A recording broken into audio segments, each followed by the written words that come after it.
Hi everyone, I'm MaryAnn. I'm a visual artist and voice coach from Singapore, currently in Singapore, and welcome to day 30 of my 100-day vlog series project.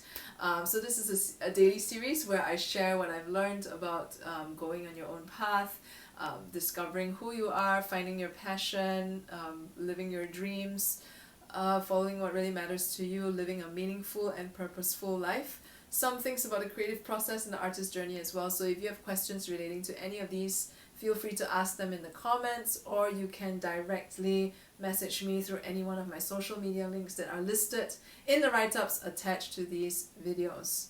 The past few days I talked about, going on your own path and spending more time connecting with yourself, and yet at the same time trying different things out to see which one works for you.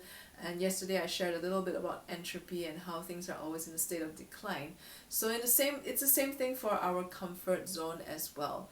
Like every time we push past our comfort zone, we have to keep pushing past it, because otherwise, even though you've pushed past it and then you stop there, the next time you're confronted with something at the edge of your comfort zone again, if you don't choose to push past it again, it's very easy to go back and retreat into the comfort zone. Why? Because it is comfortable. I mean, there's a reason why it's called the comfort zone, because it's where we feel comfortable. It's where we don't feel that we're being threatened, where our safe sense of safety and security is not being threatened, where our ego isn't threatened by insecurity or embarrassment or nervousness. So what I wanted to share today is how I started to challenge my comfort zone when I was living in the US, and that resulted in me being able to pursue larger things outside of my comfort zone as a result. Because the comfort zone is not something that it doesn't always stay the same. The moment you push your boundary, the comfort zone grows a little bit more, and that becomes something that you're more comfortable with, which means you have to push to the next boundary and the next and the next. But as a result of that, this space that is your comfort zone becomes a lot bigger, and it encompasses more things that you're able to do, and as a result you have more range and more options in life. This is also what Michelle Polar's 100 Days of Fear project is really about, that because she faced 100 of her fears, her capacity and her range and experience in life actually increased as a result. So I guess this is kind of a video that's kind of following up on that in a way, but more towards I guess fighting entropy and how do we go about doing that. And one way to do that is to really challenge your comfort zone. So years ago in 2008, when I went to the US to pursue my degree in music business and songwriting, I went to Nashville, Tennessee, and I didn't know anyone there. Like, nobody in my family had been there before.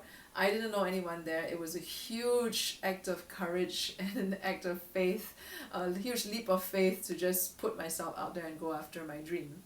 And when I was there at first, it was, I was totally outside of my comfort zone. And because I was totally outside of my comfort zone, it was too much, there was too many things that were new and that was going on, and the cultural differences and everything. It was I basically just retreated back into what was comfortable for me at the time. And what was comfortable for me at the time was my ex-boyfriend. So I was with this guy who was in Singapore.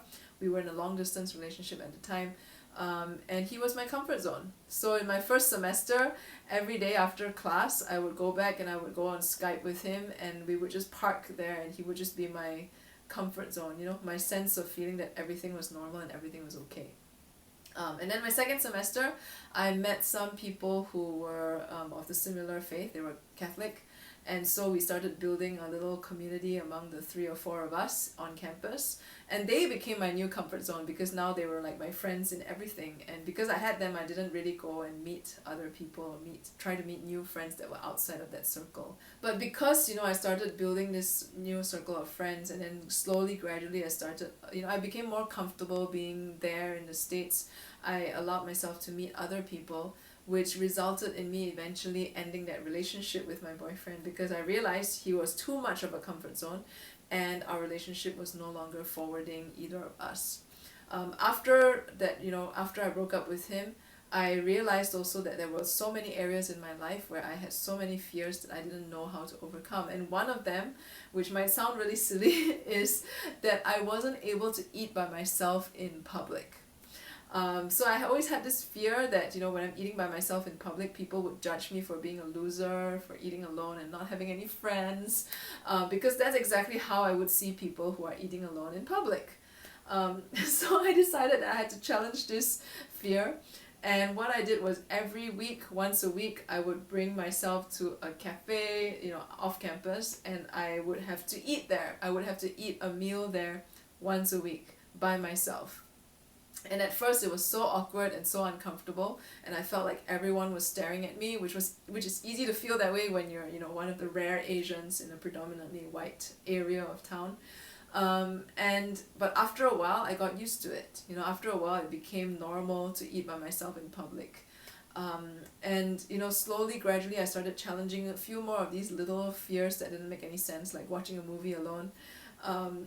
And it got to a point where I was then able to take a, you know, 4-day road trip by myself to a nearby city and spend 4 days there alone. Like totally the first time that I had traveled alone.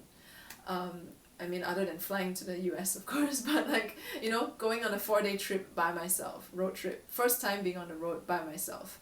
And it was that, you know, all these little, you know, pushing of my boundary and my comfort zone that eventually allowed me, when I rediscovered my dream of being an artist, I drove myself to New York. Like I packed everything that I owned in my car and I drove myself to New York and, you know, tried to live an artist's life there. And as a result of doing that, you know, which was also a huge thing out of my comfort zone, when I came back to Singapore a year after that, I was able to, you know, go for my big dream of having my first solo exhibition. So, you know, every time we push that comfort zone of ours, our, you know, life expands. Our ability to handle more things that we once were uncomfortable with expands. And as a result, the range, you know, and the ability to live a much fuller life grows for us as well. So, you know, this is one way that we can counter entropy, because entropy is going to be something that affects you whether you like it or not. It's inevitable. But one way to get through it, you know, and to become someone who is, you know, lively and still alive even when you're at the ripe old age of 90, is to keep challenging your comfort zone and to keep pushing your boundaries and to keep pushing yourself to do better and to do more than you could. And not so much for the sake of doing that, but more, you know, as a chance for you to explore more about yourself and constantly expose yourself to new experiences and constantly discover what else is there out there that you can, you know, that can enhance your life and bring more value to your life. And as a result of that, you know, you get to discover more of who you are and what really matters to you and what aligns to you and what you're passionate about. Yeah, and ultimately, you know, hopefully by the time you're 90, you can look back and say you've really lived the life that you've wanted to, and that, you know, you've done the things that you would regret not doing. So if you like this video, subscribe to my YouTube channel or like my Facebook page wherever you're seeing this on, and feel free to ask your questions in the comments, or you can directly message me through any of my links in the write-ups attached to these videos. And I will see you tomorrow!